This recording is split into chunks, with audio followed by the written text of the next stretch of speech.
This week on Supercars Talk, it's time to raise a glass of Coke to celebrate Brodie's first championship.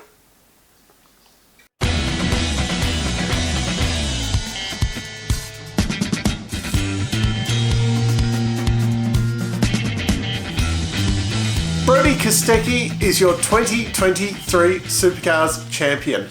That has a really nice ring to it, doesn't it?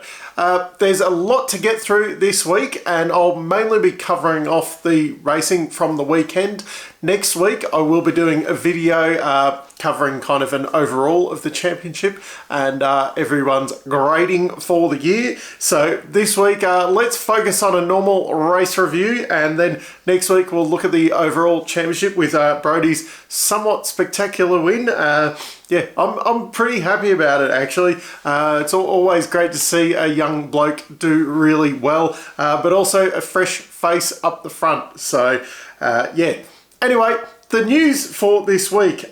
We had some new liveries this weekend. There was Macca's hand-drawn Pizza Hut livery. 10-year-old Grace Lewis won a design competition.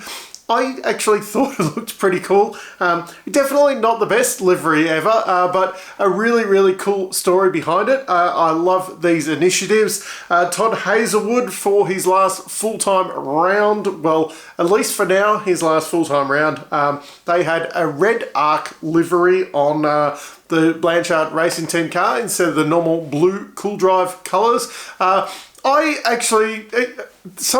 These plain liveries can sometimes look really, really good. I enjoyed that one. And then there was Cam Waters' Ken Block Monster Tribute livery with the 43 included on there. Really, really cool idea, this one. I thought it, once again, Tickford kind of looked a bit too busy for me, but I liked the idea. I liked that they actually did something different. Too bad we won't be seeing a model of either of Cam Waters' liveries for the year on that one. Now, kind of livery related, I suppose. Penrite has signed on with the Groves for 2 more years. Another company continuing their support of the series. All the people saying that it's failing, and then you've got someone that they wanted 2 cars, they got 2 cars. Now everyone's saying that they were going to Team 18 with Dave Reynolds. Yeah, apologies in the mail, please, because I've been sick of hearing about how they were a lock at Team 18 since the Dave Reynolds thing was announced, and yeah, well, it wasn't happening and it didn't happen. Jack Smith stepping back from full-time driving. Yeah, that came in just after I did the video last week. Massive news, that one. The rumour had been kind of swirling for a little bit that Zach Best was in line for that seat. Yeah, Jack, 4 years in the main game. He's only been full-time since 2020. It feels like a lot longer. No mention about him doing co-driver duties next year, which was a little bit strange. Of course, Zach Best, the favourite to take that seat, although there are a couple of other names swirling around. Declan Fraser. Another one calling it quits this weekend. Aaron Seaton will be stepping back from Super 2 driving duties, and he'll be taking on a more management role at Gummersall Racing there. And of course, on the team side, Tim Edwards steps out of the frying pan into the fire. Yeah, if he thought he copped a lot of flack running Tickford, well, he is in for a shock running Supercars. He's going to be taking over Adrian Burgess' role, and then Adrian Burgess will be joining Team 18 as their team manager next year. Some of the teams, particularly Triple Eight, are not happy about this, as there's no gardening leave in the contract and he will be starting straight away. This means that Tim Edwards will be going and doing the wind tunnel testing with Supercars over Christmas rather than Adrian being there. He's been relieved of those duties. And in other team manager business, Kate Harrington, who has been running the Tickford Super 2 team, she'll be stepping up to Blanchard, taking over there as team manager. They've been without someone in that role for a period of time. And the other bit of news kicking around this week is that the Supercars Commission has decided to make it compulsory for the main drivers to start the endurance races. Why? I'd love to get into this more, but why do we need a rule on this? Who cares? Let the teams decide their strategy. It's a point of difference, especially at Bathurst. Sandown, I mean, they pretty much do all the co-drivers starting the race, but Bathurst, you know, it adds a little bit of excitement. Why do we need a rule in this? Obviously, Zane Goddard had his crash last year on the first lap, but then again, we saw main drivers crash on the first lap last year as well. So, yeah, we don't need this rule. We don't want it. It's ridiculous. Why? Now, for the racing over the weekend, we'll kick it off with Super 2, which I'll get through this very quickly. Brad Vaughan had a big crash at turn 8 and had to sit out the weekend. Didn't get to race at all, which really hurt his first year in the category. Ryan Wood, though, he proved over the weekend as to why he deserves that Walkinshaw seat for next year. 2 wins over the weekend, and Kai Allen took out the championship. That was, I suppose, Zach Best's to lose. He kind of fell apart a bit. Punted out Nash Morris in the first race, getting himself a 15-second penalty with the safety car towards the end. Went from 4th to 14th. That really hurt his weekend there, and Kai Allen, just a very, very impressive rookie year. Looks like he'll be doing the same thing again next year, which is a little bit sad that the Super 2 champion not stepping up. It's a tough one, that one. Is he ready to step up? Are the other guys ready to step up? I do question whether any of them are ready to step up. Ryan Wood and Zach Best potentially next year will prove whether they're ready or not. Look at the job Max Payne, Matt Payne did over the weekend. I didn't think he was ready to step up, so don't listen to me on that one. Now, for the main game, we'll do the typical run in reverse championship order. This is where the teams then finished in their championship this year, because it's all over now. Kicking it off, of course, Blanchard's a very quiet but somewhat successful weekend for Todd's last run for the team. He did make the top 10 on Sunday. It was only an 8th. Good to see him back in the top 10 there. Solid finishes of 12th and 11th on both days. He did dive bomb Golding on Saturday, which got him a 5-second penalty. Didn't make too much of a difference to the results in the end, but you do wonder if he'd had these kind of results in that mid-year where they had that big slump, whether they would have been looking elsewhere for their 2024 driver lineup. Matt Stone Racing. Cam Hill, Saturday. Didn't get off the grid at the start. Engine wouldn't fire. Just ran around a lap or two, I think it was, down for the rest of the day. Sunday, the first real turn 8 casualty in the main game all weekend. A few had tapped the wall, but he put it in properly, basically taking off the 4 corners of the car there, and it looked like his day was done, but they miraculous job and got the car ready for the race. Didn't help much though. LeBrock had a very, very middle of the road weekend. The highlight, or maybe low light of the weekend, he was run off the road by Percat very early on in the Sunday race. Hit the wall coming onto the main straight. Ultimately the car was damaged and he ended up being the last of the finishers. Premier Air Racing. At least Golding got in the shootout both days. He got that unsafe release into Macca and spun him around in the pit lane. Wow. That was an incident and a half. Slade finished 16th on both days. Team 18. I've got even less to say about these guys. 11th and 15th for Frosty, 10th and 13th for Pie. Not too bad results, but I don't even remember really seeing them on track. Grove Racing. Well. Reynolds was second and third over the weekend, and that wasn't the highlight for the team. Just a really, really impressive weekend from Reynolds. Just so solid.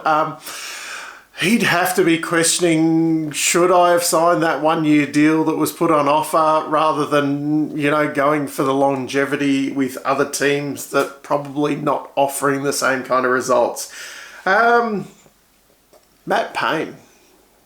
Well, next week I'll talk about my predictions of the year, but I was wrong. Okay. Saturday, he was out of the running very early with a bump on the wall on lap 1. But Sunday, did he make up for it?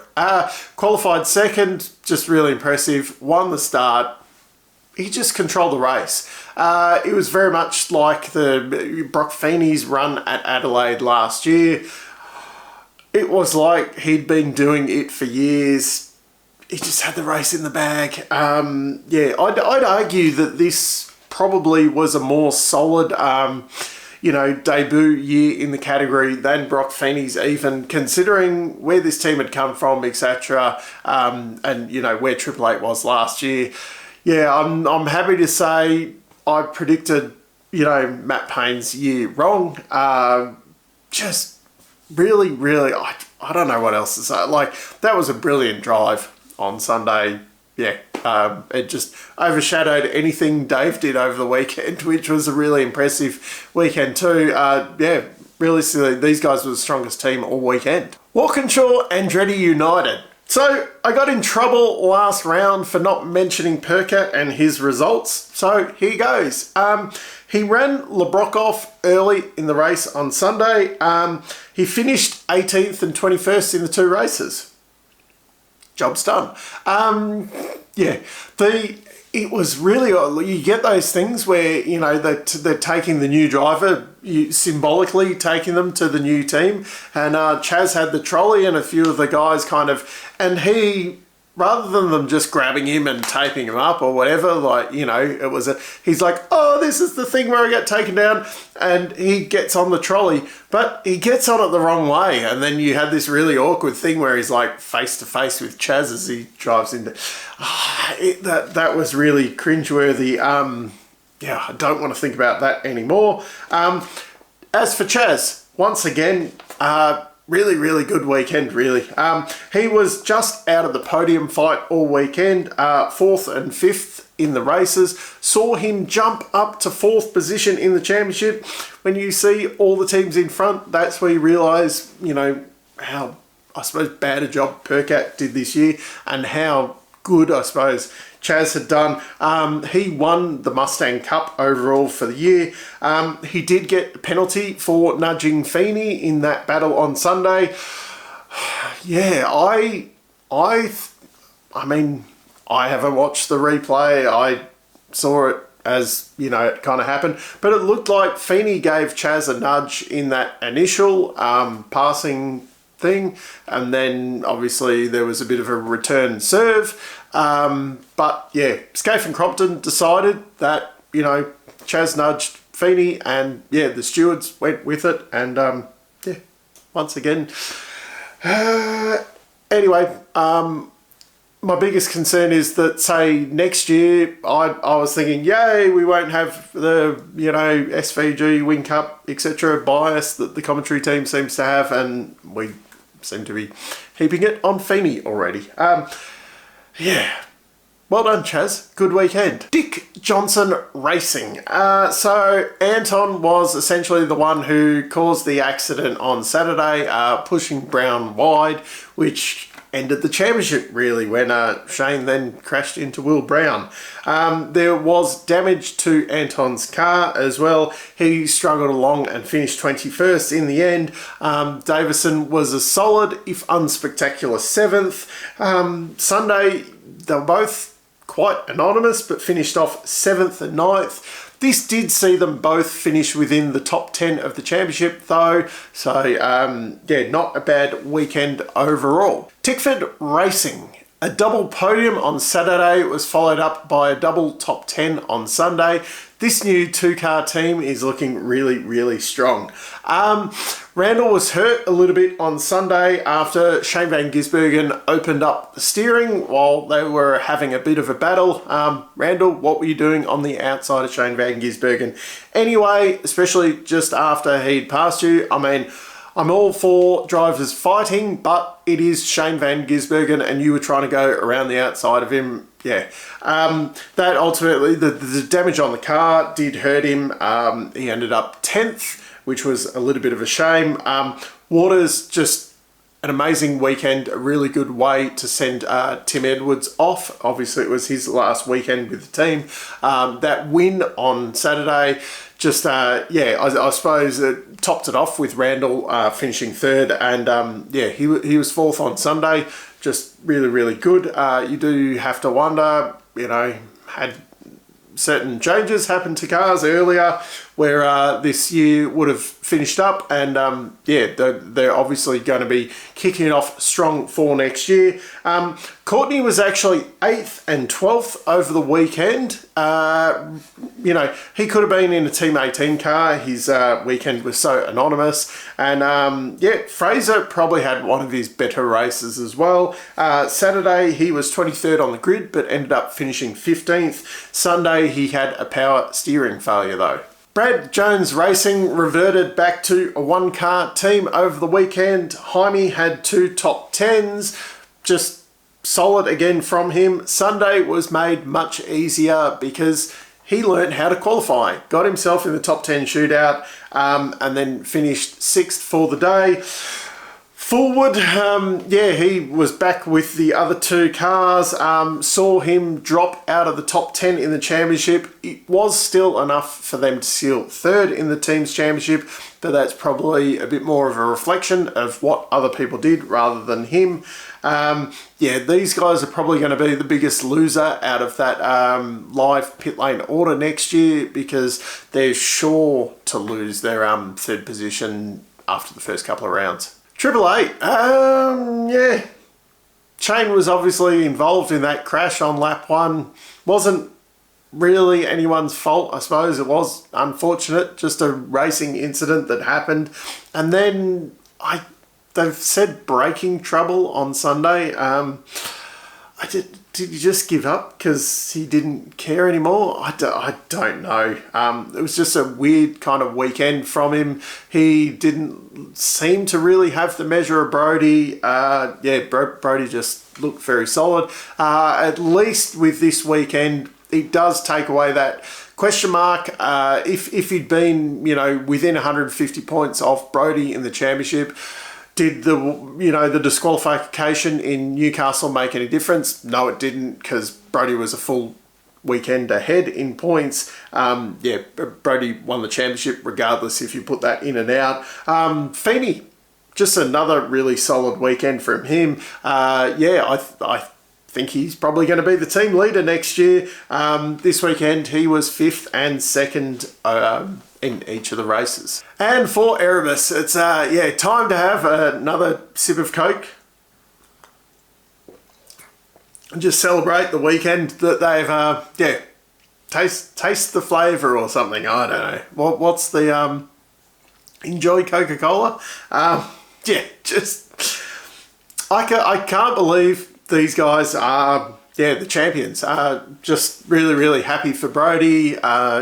They, as much as Barry Ryan is a divisive figure, you can tell he is happy. When time's good, he's really good. So it was a bit of an off weekend for Brown overall. He did get taken out of that race 1 on lap 1. They did have a big job to fix up that car, which they did, even though they were trying to celebrate a championship win. So that wasn't so bad. Then Brodie, he just did what he needed to do, qualified on pole both days.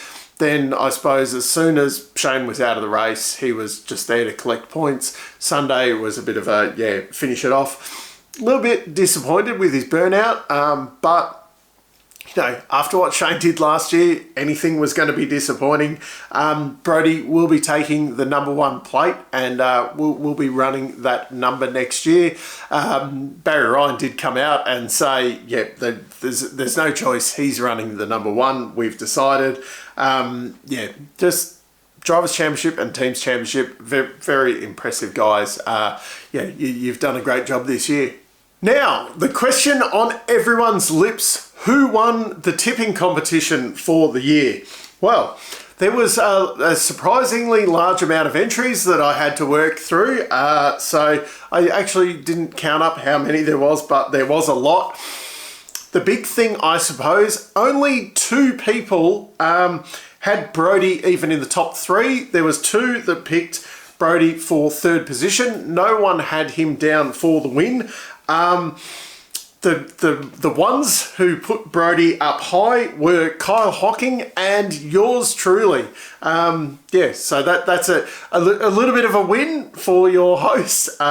He did actually put the champion right up the front there, even if it wasn't in the in that first position. It was a lot of people did have Brodie in the top 10, but a lot were putting the Erebus guys towards the back.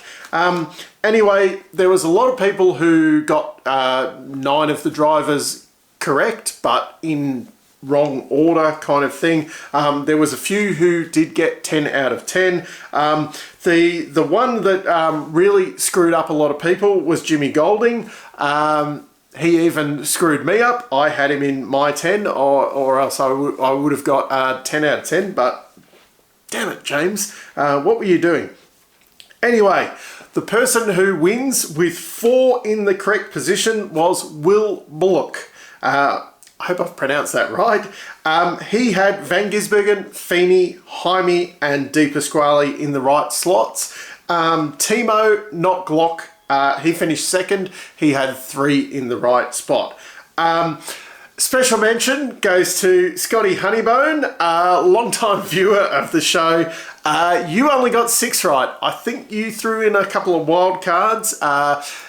As you know, if they did come up, you know, if Premier Racing did really well this year, you were in the box seat. But yeah, not bad though that was the worst pick of this year really. Getting 6 of the 10 correct.